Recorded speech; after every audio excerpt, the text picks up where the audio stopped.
शेकडो वर्षाची परंपरा असलेल्या रथोत्सवाला आज रामनवमीच्या निमित्ताने आज सुरुवात होत असते। आपण जर बघायला गेलं तर हा जो हिंगोली शहरात नजीकचा खाकीबाबा मठ आहे आणि या शेकडो वर्षाची परंपरा या ठिकाणी हा जो रथोत्सव आहे हा सोहळा या ठिकाणी पार पडला जातोय। आपण बघू शकता कशा पद्धतीने या ठिकाणी शेकडो भाविक जे आहेत ओढण्याचं काम करत आहेत। आपण बघू शकता आपल्या सोबत काही भाविक देखील आहेत। बंधू, किती वर्षापासून आपण ही परंपरा कायम आहे? परंपरा तर आम्हाला माहिती नाही, पण आम्हाला जोपर्यंत लहानपणापासून आम्ही रथाला येतो तेव्हापासून आम्ही रथाला दरवर्षीप्रमाणे याही वर्षी उत्सुकाने येतो। आम्ही बालगोपाला सर्व रथ वळत आहे।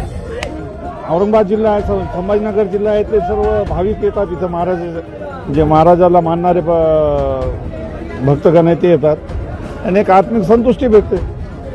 याचं काय महत्व आहे? हे रामनवमीचं रथ आहे, मंदिर राम मंदिर आहे, हे पुरातन मंदिर आहे, कमीत कमी 300-350 वर्ष जुना मंदिर आहे ते। आणि त्यावेळेस निजाम सरकारकडून या मंदिराला विशेष दर्जा प्राप्त होता। हे रथ साठी तेव्हापासून रथ उत्सव कमीत कमी 100 वर्ष जुना उत्सव आहे।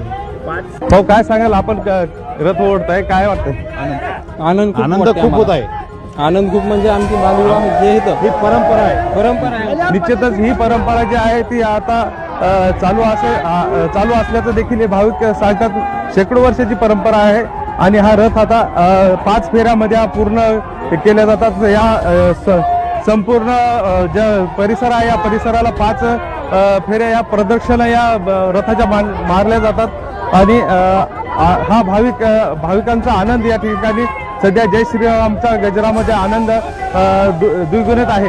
गजानन पवार, LS मराठी, हिंगोली।